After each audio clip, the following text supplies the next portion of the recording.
नमस्कार दोस्तों, स्वागत है आपका अपने YouTube चैनल में। और हमारा टॉपिक होने वाला है पत्र लेखन की हमारी एक और क्लास होने वाली है। यदि आपने अभी तक पिछली क्लास नहीं देखी, आप पिछली क्लास देखो, क्योंकि हमारा जो होने वाला पेपर है उसमें अपना टोटल जो हमारा पत्र लेखन है उससे जितने भी क्वेश्चन बनते हैं सबको अपना कंप्लीट करते हुए चलते हैं। पिछले जो क्वेश्चन हमने पिछली क्लास में किए उन पर काफी डिस्कस किया है और वहां पर समझाने की भी कोशिश की है। इसमें क्या है, अपने नंबर को काउंट करते हुए चलना और देखना कितने नंबर अब बनते हैं और कितने पिछले पेपर में बने थे। तो शुरू कर लेते हैं अपने पहले क्वेश्चन के साथ। जो हमारा पहला क्वेश्चन दिया गया है संक्षेपण में, फिर उसके बाद खाली स्थान दे दिया, संक्षेपण में का प्रवाह एक आवश्यक गुण है। बताइए संक्षेपण में क्या प्रवाह होता है जो आवश्यक होना अनिवार्य है।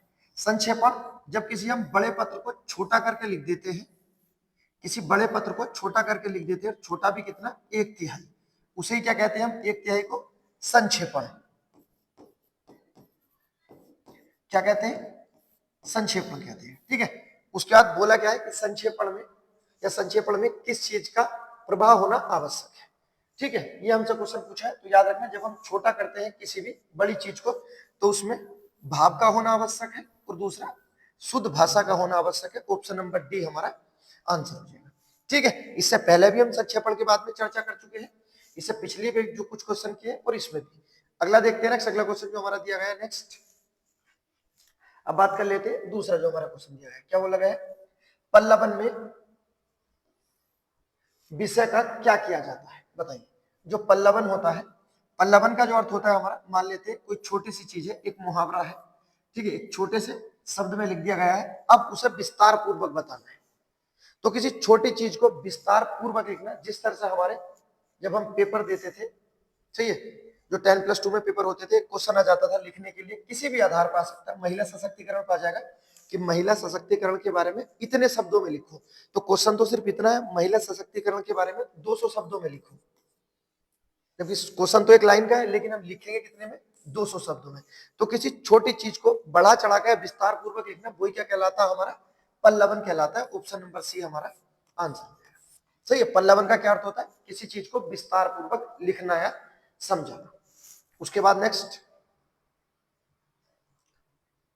दो, क्वेश्चन नंबर 23 में क्या दिया गया है, निम्न में कौन सा एक कार्यालय पत्र नहीं है। कौन सा पत्र है जो हमारा कार्यालय पत्र के अंतर्गत नहीं आता, ये हमसे क्वेश्चन पूछा गया है। पहले दिया गया निमंत्रण, प्रार्थना पत्र, प्रेस विज्ञप्ति या संपादक के नाम का पत्र। बताइए कौन सा पत्र होगा जो हमारा कार्यालय पत्र के अंतर्गत नहीं आता, तो ये हमारा निमंत्रण पत्र हो जाएगा। ऑप्शन नंबर ए हमारा आंसर हो जाएगा। उसके बाद देखते हैं नेक्स्ट। अब देखो नेक्स्ट क्वेश्चन दिया गया है, जो कार्यालय पत्र होता है, कार्यालय का जो आदेश होता है वह सदैव प्रेषित होता है। तो बताना वह सदैव प्रेषित होता है बड़े से छोटे की ओर, बड़े से छोटे की ओर। ठीक है, अर्थात ऑप्शन नंबर बी हमारा सही हो जाएगा, वरिष्ठ से कनिष्ठ की ओर। सही है, तो याद रखना जो कार्यालय आदेश होता है सदैव प्रेषित होता है वरिष्ठ से कनिष्ठ की ओर। उसके बाद नेक्स्ट क्वेश्चन देखते हैं, थोड़ा बड़ा है, छोटा कर लेते हैं। क्या दिया गया है इसमें, किसी अधिकारी की नियुक्ति, पदोन्नति प्रमोशन, उसके बाद अवकाश, स्वीकृति और उसके स्थानांतरण मतलब ट्रांसफर की सूचना को राजपत्र में प्रकाशित करने के लिए किस पत्र का प्रयोग किया जाता है या किस पत्र का सहारा लिया जाता है। अब देखो ये जो क्वेश्चन पूछा गया है क्वेश्चन नंबर 25, इसमें बहुत सारी चीजें लिखी गई हैं, आपको ये याद रखना है। जैसे क्या दी गई है, नियुक्ति, पदोन्नति, अवकाश, उसके बाद ट्रांसफर हो जाना, स्थानांतरण होना, ये सब चीजें, क्योंकि किसी किसी क्वेश्चन में सिर्फ एक ही शब्द दे देगा। ठीक है, सिर्फ स्थानांतरण लिख देगा, पूछेगा किस पत्र का शेष अंग है, किस पत्र के अंतर्गत ये आता है, ये पूछा जाएगा। तो ये सब चीजें, नियुक्ति, पदोन्नति, अवकाश, या आपका स्थानांतरण की सूचना किस पत्र के माध्यम से दी जाती है, तो बताना अधिसूचना पत्र के माध्यम से दी जाती है। ऑप्शन नंबर ए हमारा आंसर हो जाएगा। सही है, उसके बाद देखते हैं नेक्स्ट क्वेश्चन दिया गया हमारा क्वेश्चन नंबर 26। क्या दिया गया है इसमें, जब कोई सरकारी पत्र, ज्ञापन या कार्यालय ज्ञापन एक साथ अनेक प्रेषितों को भेजे जाए तो उसे क्या कहते हैं? जब कोई सरकारी पत्र या कार्यालय पत्र अनेक प्रेषितों को भेजा जाए तो उसे क्या कहते हैं? जब अनेक को भेजा जाता है तो रिपीट है, तो याद रखना क्या हो जाता है हमारा? परिपत्र। सही है, ये बहुत सारों को भेजा जाता है और ये जहां से शुरू होता है वापस वहीं हो जाता है। ठीक है, वहीं पर वापस आ जाता है। उसके बाद नेक्स्ट क्वेश्चन नंबर 27 दिया गया है और इसमें क्या बोला गया है? जब एक अधिकारी दूसरे अधिकारी को, अब एक अधिकारी दूसरे अधिकारी को व्यक्तिगत नाम से पत्र लिखता है तो इसे क्या कहते हैं? अब देखो, ये जो दोनों अधिकारी हैं, जब एक अधिकारी दूसरे अधिकारी को, तो ये बराबर पद के होते हैं। ऐसा नहीं होता कि इनके पदों में बहुत ज्यादा अंतर होता है कि एक बहुत बड़ा है और दूसरा छोटा, तब इसका प्रयोग नहीं किया जाता। जब दोनों बराबर पद पे होते हैं तब इसका प्रयोग किया जाता है। एक अधिकारी दूसरे अधिकारी को व्यक्तिगत पत्र के नाम से पत्र लिखता है, ठीक है, व्यक्तिगत नाम से पत्र लिखता है तो इसे क्या कहते हैं? तो ऐसे पत्र को कहते हैं अर्ध सरकारी पत्र। और इसमें बहुत सारे शब्दों का प्रयोग किया जाता है, जैसे मेरे प्रिय मित्र लिखा जा सकता है, सही है, मैं यह चाहता हूं, आपका शुभाक्षी, इन सारे शब्दों का प्रयोग किया जाता है अर्ध सरकारी पत्र में। और ये ऐसा पत्र होता है अर्ध सरकारी पत्र की टंकण विधि में लिखा जाता है। अगला क्वेश्चन देखते हैं नेक्स्ट। सब क्वेश्चन हमारे एग्जामों में आए होंगे। क्या दिया गया है? मच्छरों के प्रकोप के संबंध में शिकायत पत्र लिखना हो तो किसे लिखेंगे? कहने का मतलब, किसी क्षेत्र में मच्छरों का बहुत अधिक प्रकोप है और मच्छरों की शिकायत के लिए जब हम पत्र लिखेंगे तो किस है ये पत्र हम लिखेंगे? बताइए। तो मच्छरों से संबंधित है तो याद रखना माननीय स्वास्थ्य अधिकारी को हम यह पत्र लिखेंगे। सही है। उसके बाद देखते हैं नेक्स्ट।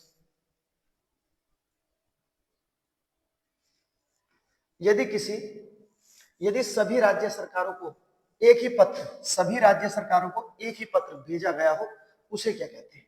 रिपीट क्वेश्चन, इससे पहले भी इसी तरह का क्वेश्चन था, बस थोड़ा सा चेंज था।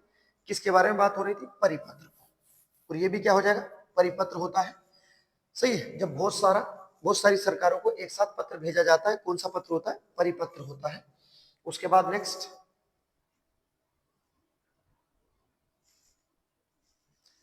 क्वेश्चन नंबर 30 दिया गया है। क्या बोला गया है? अधिसूचना का प्रयोग किस क्षेत्र में नहीं किया जाता है? बताइए। अधिसूचना का प्रयोग किस क्षेत्र में नहीं किया जाता है? क्या इसमें आदेश नहीं होता? क्या इसमें नियम नहीं होते? क्या इसमें कर्तव्य नहीं होता? क्या इसमें अधिकार नहीं होता? आदेश भी होते हैं, नियम भी होते हैं, अधिकार भी होते हैं, क्या नहीं होता? कर्तव्य नहीं होता। ठीक है, सी हमारा आंसर हो जाएगा। तो याद रखना, अधिसूचना का प्रयोग किस क्षेत्र में नहीं किया जाता? तो कर्तव्य के क्षेत्र में नहीं किया जाता है। नेक्स्ट देखो क्या दिया गया है? कर्मचारियों के उपार्जित अवकाश की स्वीकृति हेतु निकाले जाने वाला पत्र क्या कहलाता है? अब देखो दिया गया है उपार्जित अवकाश। उपार्जित अवकाश ऐसा अवकाश होता है कि जब आप छुट्टी ले लो तो आपका जो पैसा है वो ना कटे, आपकी सैलरी ना कटे, तो ऐसा अवकाश क्या कहलाता है? बताना। उपार्जित अवकाश कहलाता है। तो उसकी बात हो रही है। कर्मचारियों के उपार्जित अवकाश की स्वीकृति हेतु निकाले जाने वाला पत्र क्या कहलाता है? बताइए। अनुस्मारक पत्र, अनुस्मारक तो याद दिलाने के लिए आता है। परिपत्र नहीं होगा, शासन आदेश नहीं होगा, तो क्या हो जाता है? ये कार्यालय ज्ञापन होता है। सही है। उपार्जित अवकाश याद रखना, ये भी पूछा जाता है उपार्जित अवकाश क्या होता है। उसके बाद देखते हैं नेक्स्ट क्वेश्चन दिया गया है। क्या पूछा गया है? कौन सा कथन असत्य अर्थात गलत है? बताइए।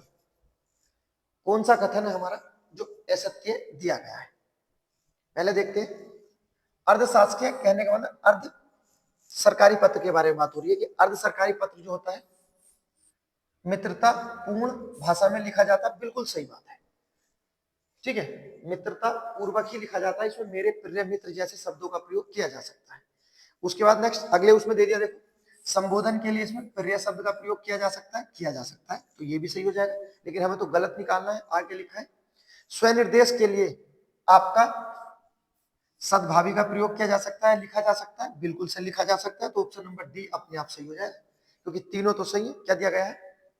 इसमें भेजने वाला हस्ताक्षर करके पद का उल्लेख भी करता है? जी नहीं, पद का कुछ उल्लेख नहीं करता, क्योंकि जिसके यहां से आना होता है पता होता है किसके द्वारा भेजा गया है।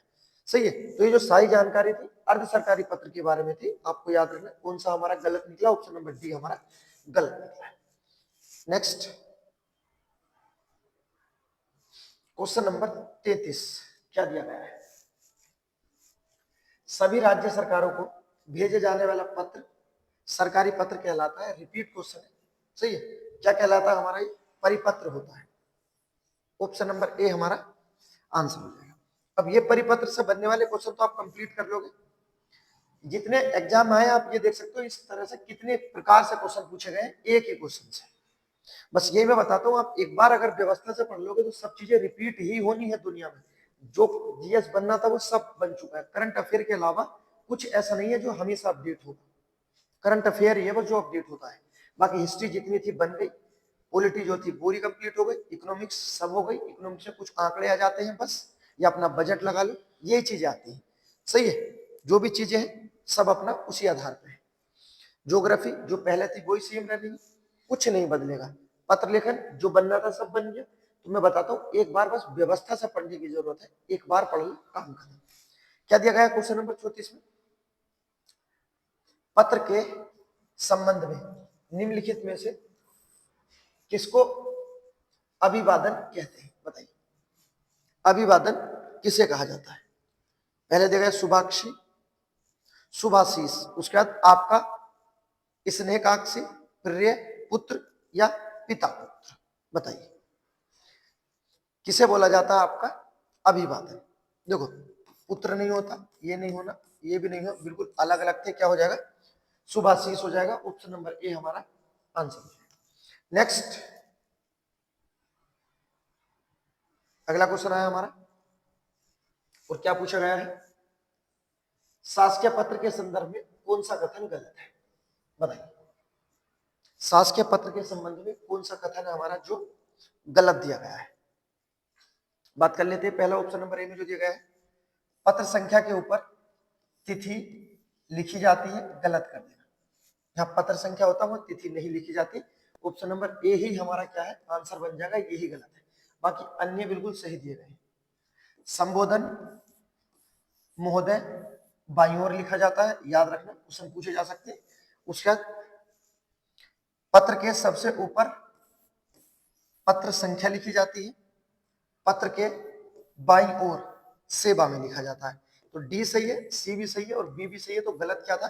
जो ऑप्शन नंबर ए दिया गया है पत्र संख्या के ऊपर तिथि लिखी जाती है, ये गलत होता है। सही है। उसके बाद देखते हैं नेक्स्ट,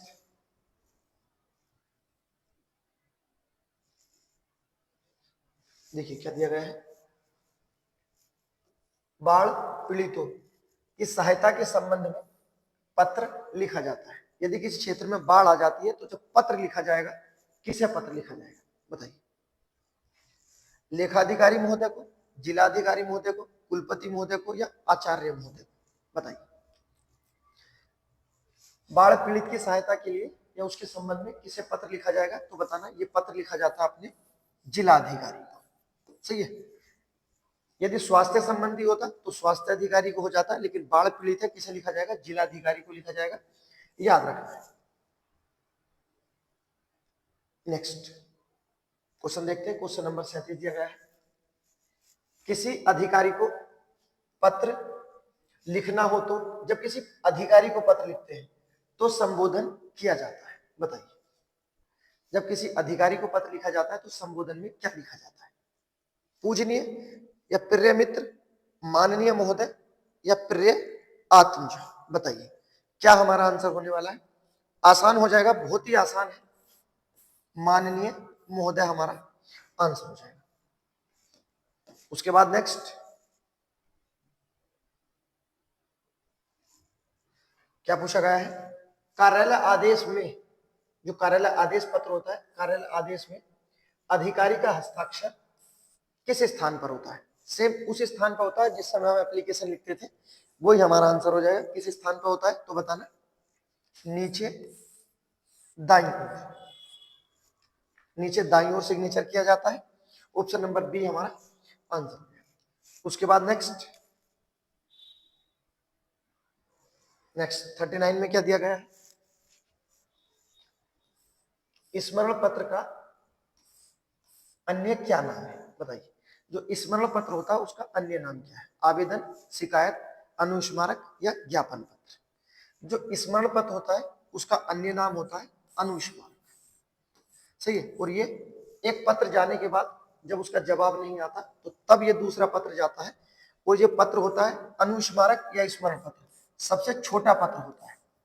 अगर पूछा जाए सबसे छोटा पत्र कौन सा होता है तो बताना अनुस्मारक होता है। ऐसा पत्र जिसकी जो भाषा होती है कठोर होती है, कठोर, तो वो आंसर भी हमारा अनुस्मारक पत्र ही होता है।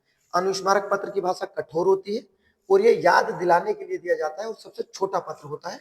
ऑप्शन नंबर सी आपको याद रखना है, दोनों एक ही नाम है, स्मरण पत्र बोल लो, याद दिलाना, या अनुस्मारक पत्र।